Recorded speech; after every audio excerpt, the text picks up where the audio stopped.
आप यकीन करेंगे कि एक ऐसा गांव भी था जहां किसी ने कभी कोई गाड़ी नहीं देखी थी, जहां न बिजली थी, न मोबाइल, न बाजार।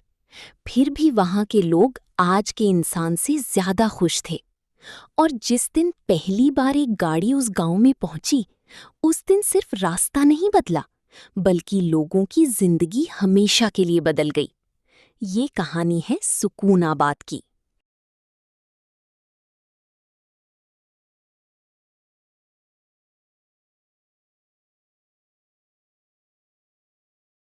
ऊंचे ऊंचे पहाड़ों की गोद में एक छोटा सा गांव बसा था।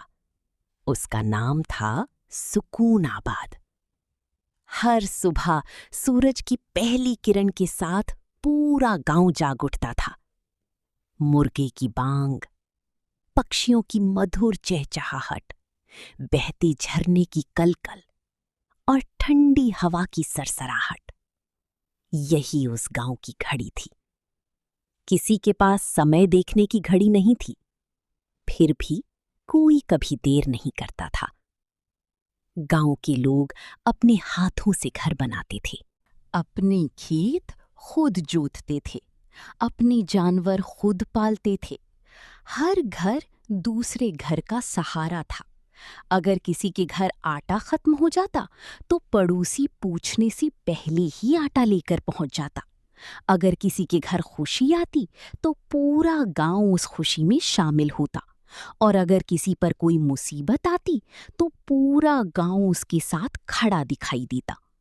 इसी गांव 70 साल से भी ज्यादा उम्र, लंबी सफेद दाढ़ी, हाथ में पुरानी लकड़ी की लाठी और चेहरे पर ऐसा सुकून मानो दुनिया की कोई भी चिंता उन्हें छू नहीं सकती।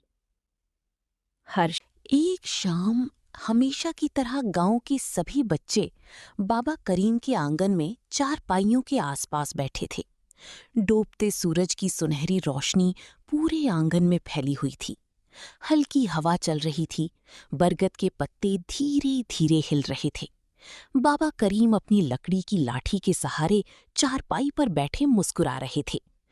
तभी लगभग 10 साल का एक छोटा लड़का, अली, धीरे से बोला, बाबा जी, आपके जमाने में ना गाड़ियां थीं, ना बिजली थी, ना अस्पताल, फिर आप लोग इतने खुश कैसे रहते थे? पूरा आंगन एकदम शांत हो गया। सभी बच्चों की नजरें बाबा करीम पर टिक गईं। बाबा करीम ने मुस्कुराते हुए आसमान की ओर देखा। कुछ पल चुप रहे, फिर बहुत ही शांत आवाज में बोले, बेटा, जिस चीज की आदत कभी ना हो उसकी कमी भी महसूस नहीं होती। हमने कभी गाड़ी नहीं देखी थी, इसलिए पैदल चलना हमें सजा नहीं लगता था।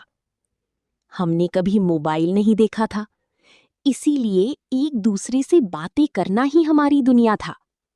और हमने कभी अकेलापन महसूस नहीं किया, क्योंकि पूरा गांव ही हमारा परिवार था। बाबा करीम की बातें सुनकर बच्चे बिल्कुल शांत हो गए। उनके शब्द सीधे दिल में उतर रहे थे। थोड़ी देर तक पूरे आंगन में सिर्फ हवा की सरसराहट और पक्षियों की चहचहाहट सुनाई देती रही। फिर अली ने धीरे से पूछा, बाबा जी, क्या उस समय लोग कभी दुखी नहीं होते थे? बाबा करीम हल्के से मुस्कुराए। उन्होंने अली के सिर पर प्यार से हाथ रखा और बोले, दुख तब भी थे बेटा, लेकिन हम उन्हें अकेले नहीं झेलते थे। जब पूरे गांव के लोग एक साथ खड़े हों तो सबसे बड़ी मुसीबत भी छोटी लगने लगती है। बच्चे ध्यान से उनकी बातें सुनते रहे। उन्हें महसूस हो रहा था कि आज वे सिर्फ एक कहानी नहीं, बल्कि जिंदगी का सबसे बड़ा सबक सीख रहे हैं। बाबा करीम कुछ पल के लिए चुप हो गए। उनकी आंखें दूर पहाड़ों की तरफ टिक गईं, मानो वे कई साल पीछे अपने बीते हुए दिनों में लौट गए हों। फिर उन्होंने गहरी सांस ली और मुस्कुराते हुए कहा, आज मैं तुम्हें अपनी जवानी का एक किस्सा सुनाता हूं। उस समय मेरी उम्र सिर्फ 20 साल थी। एक दिन मेरी माँ बहुत बीमार पड़ गईं।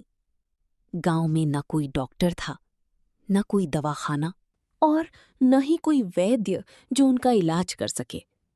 जरूरी दवा सिर्फ शहर में मिलती थी, लेकिन शहर गांव से लगभग 30 किलोमीटर दूर था। न कोई सड़क, न कोई गाड़ी, न कोई पुल, सिर्फ पहाड़, घने जंगल और तेज बहती नदी। अगली सुबह सूरज निकलने से पहले ही मैं दवा लेने के लिए निकल पड़ा। ठंडी हवा चेहरे से टकरा रही थी। पत्थरों से भरे कठिन रास्तों पर मैं लगातार चलता रहा। ऊंचे ऊंचे पहाड़ पार किए, घने जंगलों से गुजरा। एक उफनती हुई नदी भी पार करनी पड़ी। दोपहर तक मेरे पैरों से खून निकलने लगा था। हर कदम दर्द दे रहा था, लेकिन मेरे मन में सिर्फ एक ही बात थी, मुझे हर हाल में अपनी माँ को बचाना है। मैं बिना रुके आगे बढ़ता रहा। शाम होने से पहले मैं शहर पहुंच गया, दवा ली और उसी रात वापस गांव की ओर चल पड़ा। पूरी रात अंधेरे में चलता रहा। सुबह की पहली किरण के साथ मैं अपने घर पहुंचा, लेकिन घर पहुंचकर जो मैंने देखा उसे मैं आज तक नहीं भूल पाया। पूरा गांव मेरी माँ के पास बैठा था। कोई उनके लिए आग जला रहा था, कोई खाना बना रहा था, कोई उन्हें पानी पिला रहा था, कोई दुआ कर रहा था। हर कोई अपनी तरह से उनकी सेवा में लगा हुआ था। ये देखकर मेरी आंखें भर आईं। मैंने महसूस किया कि मेरी माँ सिर्फ मेरी नहीं थी, पूरा गांव उन्हें अपना समझता था। बाबा करीम की आवाज भर्रा गई। उन्होंने कुछ पल रुककर आंसू पोंछे और फिर धीरे से बोले, उसी दिन मुझे समझ आया, जिस इंसान के पास अपनी लोग हों वो कभी गरीब नहीं होता। पूरे आंगन में गहरी खामोशी छा गई। बच्चों की आंखों में भी नमी थी। अली बाबा करीम को बस देखे जा रहा था।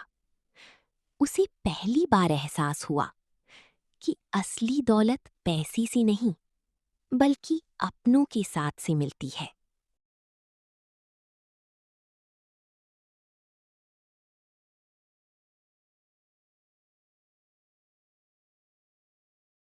बाबा करीम ने अपनी बात आगे बढ़ाई, लेकिन बेटा, हमारी असली परीक्षा अभी बाकी थी।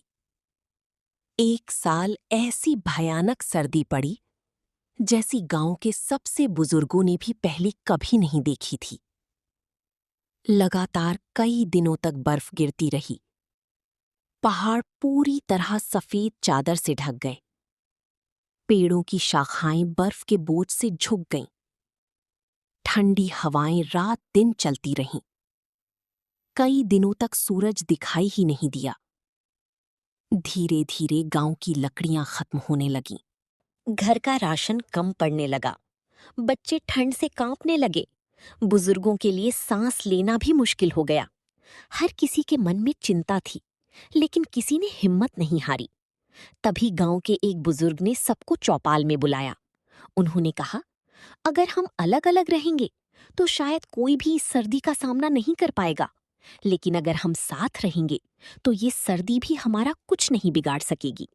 बस फिर क्या था, पूरा गांव एक हो गया। हर घर से सूखी लकड़ियां लाई गईं। कहीं से आटा आया, कहीं से दूध, कहीं से दाल, और किसी ने अपने घर का आखिरी सूखा ईंधन भी बिना झिझक सबके सामने रख दिया। गांव के बीचों बीच एक बड़ी आग जलाई गई। रात होते ही सभी लोग उसी आग के चारों ओर इकट्ठा हो गए। औरतें मिट्टी के चूल्हों पर गरम गरम रोटियां सेंक रही थीं। बुजुर्ग बच्चों को कहानियां सुना रहे थे। बच्चे हंस रहे थे, खेल रहे थे, और उनकी हंसी मानो उस कड़ाके की सर्दी को भी हरा रही थी। आग की गर्माहट से ज्यादा लोगों के दिलों की गर्माहट उन्हें सुकून दे रही थी। बाबा करीम मुस्कुराए और धीरे से बोले, बेटा, जब सुविधाएं कम होती हैं तो इंसान एक दूसरे के और ज्यादा करीब आ जाते हैं। उस रात हमें आग ने कम और एक दूसरे के साथ ने ज्यादा गर्म रखा था। अली और बाकी सभी बच्चे मंत्रमुग्ध होकर बाबा करीम की बातें सुन रहे थे। अब उन्हें समझ आने लगा था कि उस पुराने गांव की सबसे बड़ी ताकत न धन थी न साधन, बल्कि लोगों का आपसी प्यार, भरोसा और एकता थी। समय बीतता गया, मौसम बदलते रहे, बच्चे बड़े होते गए और एक दिन पहाड़ों की तरफ से एक अजीब सी आवाज पूरे गांव में गूंज उठी। घुर घुर घुर। गांव वालों ने ऐसी आवाज पहले कभी नहीं सुनी थी। खेतों में काम करते किसान रुक गए, औरतें अपने घरों से बाहर निकल आईं, बच्चे उत्सुकता से उस दिशा में दौड़ पड़े जहां से आवाज आ रही थी। कुछ ही पलों बाद धूल उड़ाती हुई एक जीप धीरे धीरे सकूनाबाद में दाखिल हुई। पूरा गांव हैरानी से उसे देख रहा था। कुछ बच्चे डरकर अपनी मांओं के पीछे छिप गए, कुछ धीरे धीरे आगे बढ़े और पहली बार उस लोहे की गाड़ी को हाथ लगाकर देखने लगे। उनकी आंखों में आश्चर्य था, मानो उन्होंने कोई जादू देख लिया हो। सबके चेहरों पर खुशी थी, लेकिन बाबा करीम चुपचाप खड़े थे। उनके चेहरे पर हल्की मुस्कान कि आज सिर्फ एक गाड़ी नहीं आई, बल्कि एक नया दौर शुरू हो रहा है। धीरे धीरे गांव तक सड़क बन गई, बिजली आ गई, बाजार खुल गए, स्कूल पहले से बेहतर हो गए। फिर टेलीविजन आया और उसके बाद मोबाइल फोन भी। जिंदगी पहले से कहीं ज्यादा आसान हो गई, लेकिन कुछ चीजें धीरे धीरे बदलने लगीं। शाम को जो लोग पहले चौपाल में बैठकर घंटों बातें किया करते थे, अब वे अपने अपने घरों में रहने लगे। बच्चों की हंसी से गूंजने वाला बाबा करीम का आंगन अब पहले जैसा आबाद नहीं रहता था। हर घर में रोशनी थी, लेकिन दिलों के बीच की दूरियां भी बढ़ने लगी थीं। एक शाम अली, जो अब जवान हो चुका था, बाबा करीम के पास बैठा था। उसने धीरे से पूछा, बाबा जी, क्या आपको पुराना जमाना ज्यादा पसंद था? बाबा करीम मुस्कुराए। उन्होंने आसमान की ओर देखा, फिर बहुत ही शांत आवाज में बोले, नहीं बेटा, मुझे तरक्की से कोई शिकायत नहीं। गाड़ियां भी नेमत हैं, बिजली भी नेमत है, इल्म भी नेमत है, लेकिन अगर सुविधाएं बढ़ जाएं और दिलों के बीच की दूरियां भी बढ़ जाएं, तो इंसान बहुत कुछ पाकर भी बहुत कुछ खो देता है। अली चुपचाप उनकी बातें सुनता रहा। उसे महसूस हो रहा था कि बाबा करीम सिर्फ उससे नहीं, बल्कि आने वाली हर पीढ़ी से बात कर रहे हैं। कुछ महीनों बाद एक सुबह सुकून आबाद पर गहरी खामोशी छा गई। बाबा करीम इस दुनिया से रुखसत हो चुके थे। पूरा गांव उनकी अंतिम विदाई के लिए इकट्ठा हुआ। हर आंख नम थी, हर दिल भारी था, लेकिन उनकी बातें, उनकी सीख और उनका सादगी भरा जीवन आज भी लोगों के दिलों में जिंदा था। कई साल बीत गए। अब अली बड़ा हो चुका था। हर साल वो उसी पुराने बरगद के पेड़ के नीचे, उसी चारपाई पर बैठता, जहां कभी बाबा करीम बैठा करते थे। गांव के बच्चे उसके चारों ओर बैठ जाते। वो उन्हें वही कहानियां सुनाता जो कभी बाबा करीम ने उसे सुनाई थीं। कहानी समाप्त होने पर वो हमेशा बाबा करीम का एक वाक्य जरूर दोहराता, सुविधाएं जिंदगी को आसान जरूर बनाती हैं, लेकिन सादगी जिंदगी को खूबसूरत बनाती है। बच्चे मुस्कुराते, आसमान की ओर देखते, और उन्हें ऐसा महसूस होता मानो कहीं ना कहीं बाबा करीम आज भी उसी बरगद के पेड़ के नीचे बैठे मुस्कुरा रहे हों। समाप्त।